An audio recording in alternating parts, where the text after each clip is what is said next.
Hey guys, it's Tony of TMcActual, coming to you with another video. It got warm enough here finally that we're sitting on the back deck just a swinging, just a swinging. I do not own the rights to that song, and probably shouldn't have said that. And we have nothing for them to sue us for. But anyway, I'm sitting out here with Miss Actual. Miss Actual. Yeah. So we're going to kind of tag team this video and talk about something that is so crazy. Something that's kind of dear to Miss Actual's heart, and that is lady self-defense. You know, I'm real thankful that she is as tactically minded as she is. But I haven't always been tactically minded. No, when we first got together, you had no, I won't say clue. I was definitely clueless. But then she got into it and really excelled at it. And now she is an instructor for lady self-defense, along with a long list of other accolades that we won't go into. And it has even authored your own ladies self-defense course. Yes, I have. And I'm going to kind of let her talk about her passion in this, what it means to her, why she chose the path that she chose to train in, the discipline she chose to train in. And I'll kind of butt in here as I feel like I need to or want to. But anyway, go for it. So he says that... Oh, hey. He says that I chose my path, but being Tony Mac's wife, you either join him or you join him. There's no other choice here. So he has a lot of tactical things, several companies that he works with, a very long list of history of jobs that he's done that are very much so tactically minded. And so me coming in late in the game, I had to play a lot of catch up, and so there was a lot of times that I was completely clueless and he had to take time to explain to me. But once I did catch up and we started Krav Maga, and it was complete random chance. We actually went to a gun show and came across a Krav Maga studio that was advertising there at the gun show, and he was like, hey, I'm gonna go check this out. I said, okay, cool, I'm going down here and I'm gonna finish my shopping. And so he stood there and he talked to the instructor and we signed up, and I went in there knowing kind of what it was because he has trained with it before, but I was like, okay, cool, I'll try this out, we'll see how it works, but not really think I would fall in love with it as much as I did.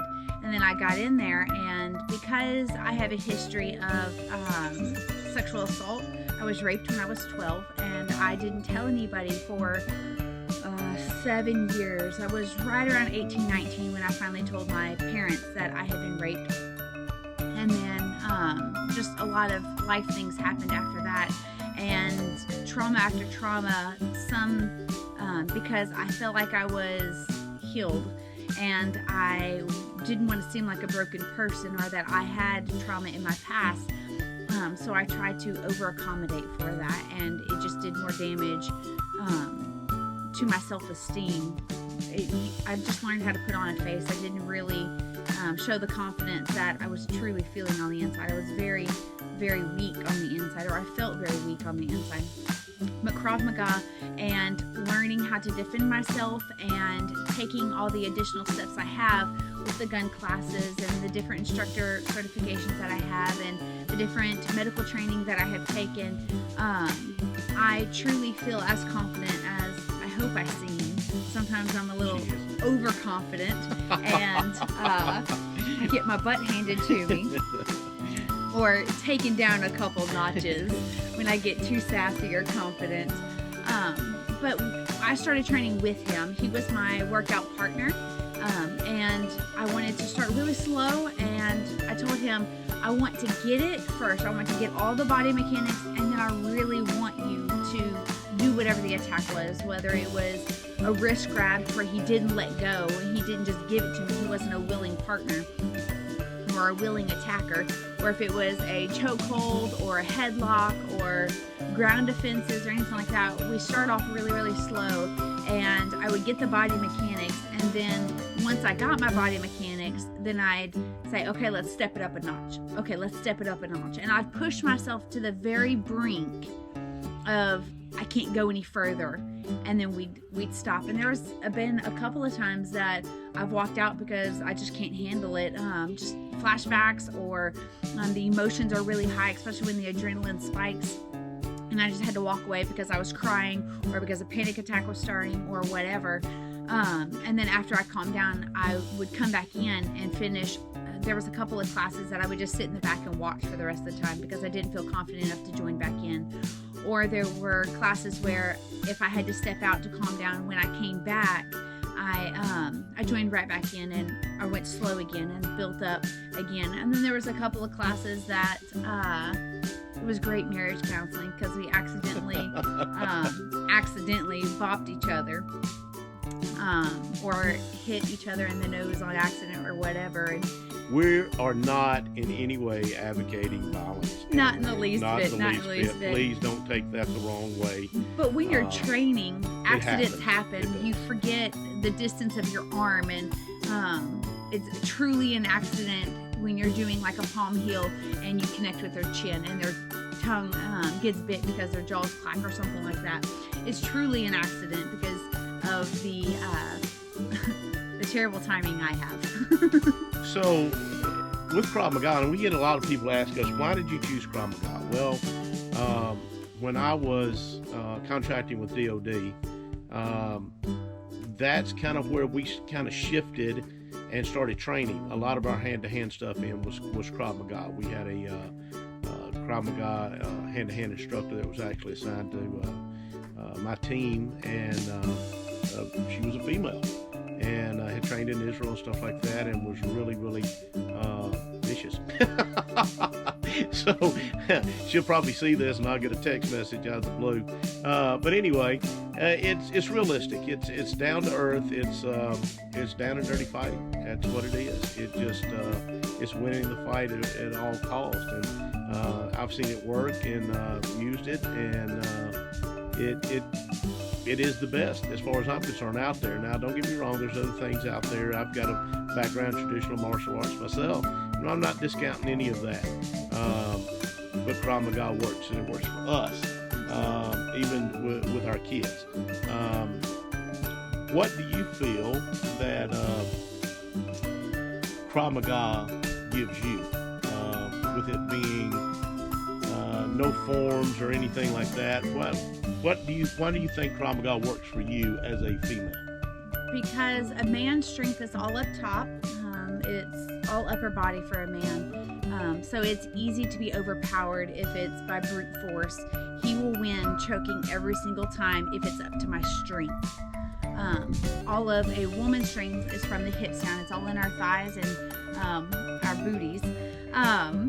So with mine, in my perspective, I don't have to be the biggest. I don't have to be the strongest. I don't have to be the most in shape. It doesn't matter if I have some kind of like wrist issue or shoulder issue or whatever. It's basic,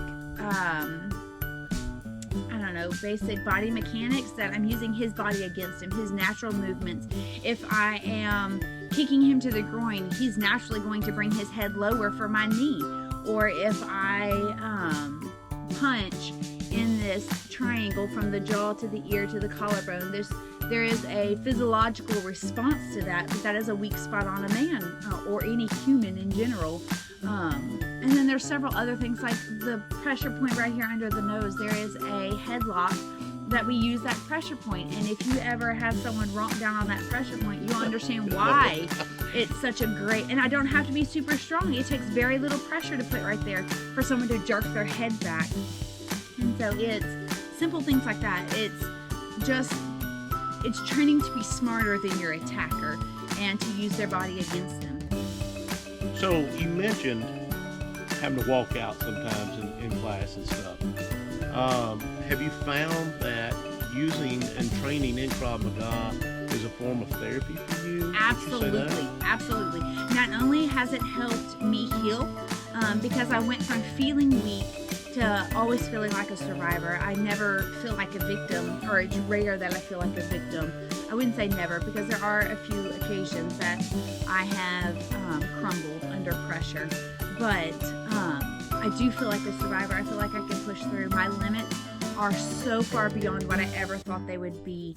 I can push myself farther, and I can train harder than what I once did. But also it's a real stress reliever to be able to just unload onto a bag, or to kick until your body is absolutely exhausted, because your body will naturally release hormones or endorphins that help with processing the stress and help with processing emotions that you're going through. So yes, absolutely, it's definitely a form of therapy for me. Do you feel, and you mentioned never a victim, always a survivor now, do you feel more competent, or confident, I should say, when you're out in public, if a situation may arise to where you are attacked? Both. I feel both competent and confident. When I first learned Krav Maga, and I realized that I was confident in what I was doing. We were walking through Walmart, and there was he was 6'3", 6'4", he was taller than you. Big burly man walking towards us, and I leaned over to Tony and I said, I want that one to attack me just so I can take him down. And Tony was like, whoa, I'm gonna need you to calm down there, killer.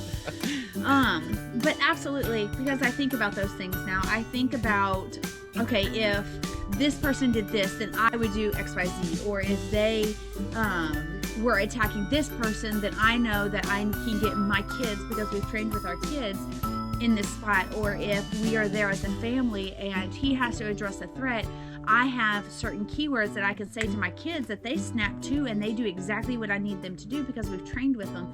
So I definitely feel confident and competent to be able to go out in public, whether I'm carrying my weapon or I'm not carrying my weapon because it just wasn't feasible for that moment.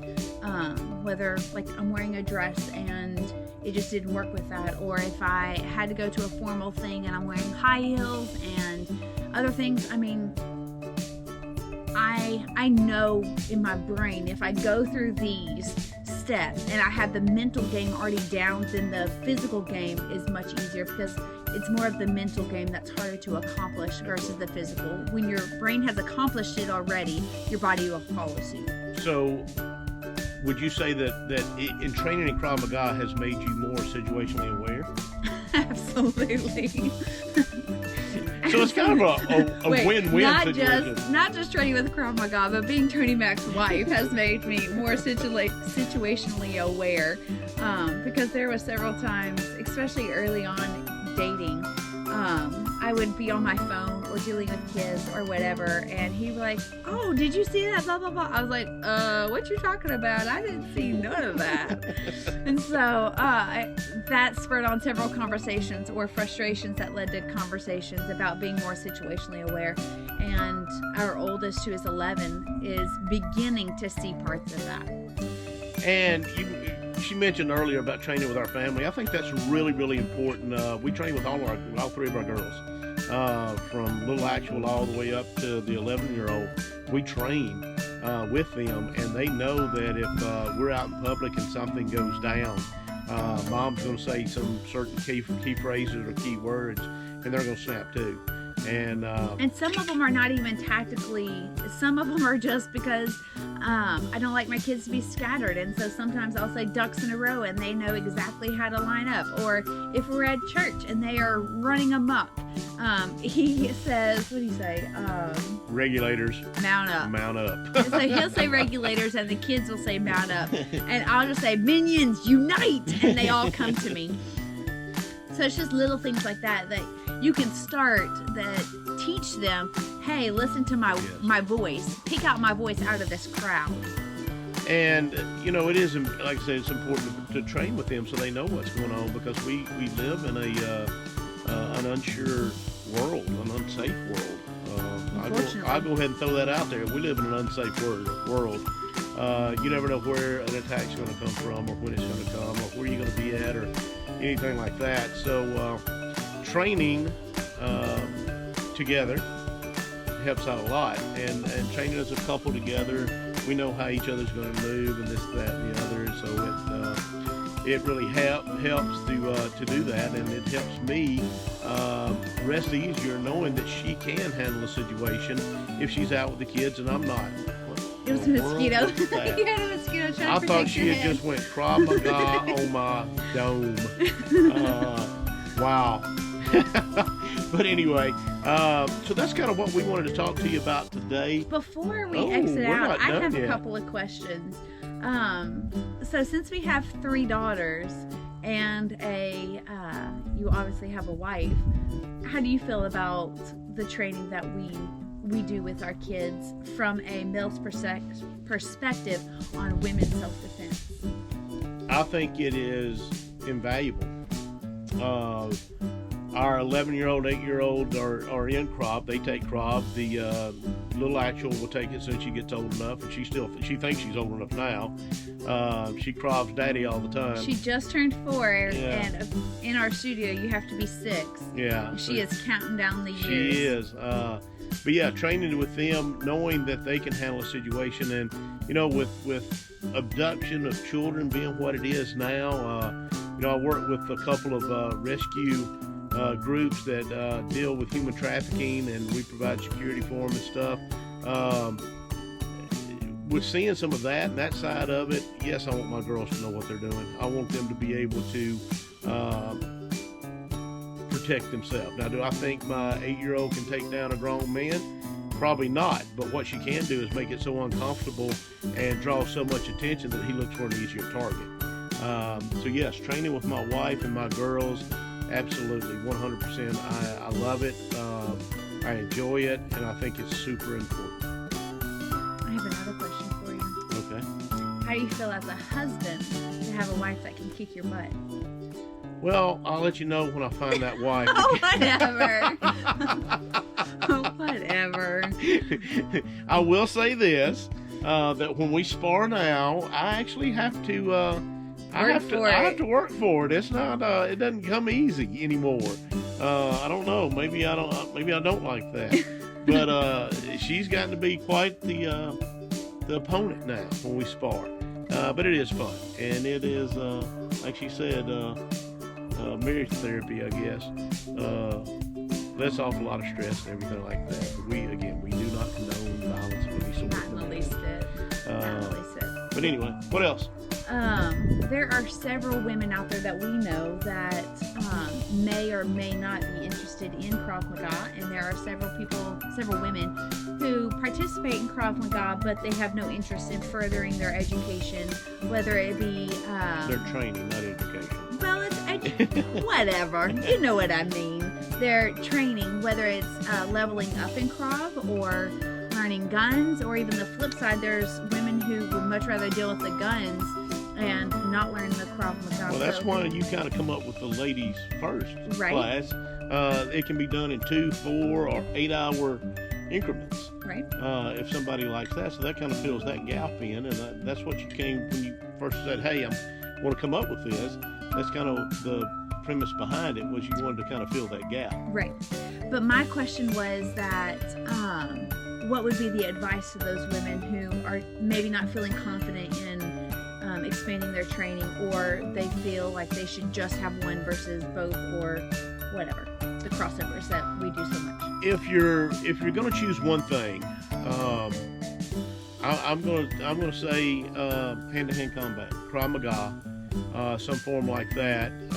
I'm not discounting the gun, but there are times when that gun can be difficult to put into play, and I can hear the feedback from other folks. I don't always get my gun. Yeah, okay. I think that's going to be important. We do Israeli tactical knife fighting class that you can carry a blade just about anywhere, ladies or anything like that, and learn to use that blade. Absolutely. But get out there, learn something. If you don't want to get into a structuralized class, find a self-defense class that you can do for 2, 4, 6, 8 hours. But don't just do it once, do it several times to build those muscle memories, because that's important. Because if not, when you're attacked, that's all going to crumble. If you don't build the muscle memory, it's going to crumble. You're going to be like, oh God, what do I do? But if you do it over and over and over again, then it will become second nature. So the women who are only taking 1 or 2 classes, how would they build that muscle memory? What is a way for someone to build a muscle memory if they're only able to attend 1 or 2 classes? Or even the ones who are just beginning with Krav Maga, how do they build their muscle memory faster? Practice, repetitive, doing it over and over and over and over and over and over and over again. It's like training with a gun.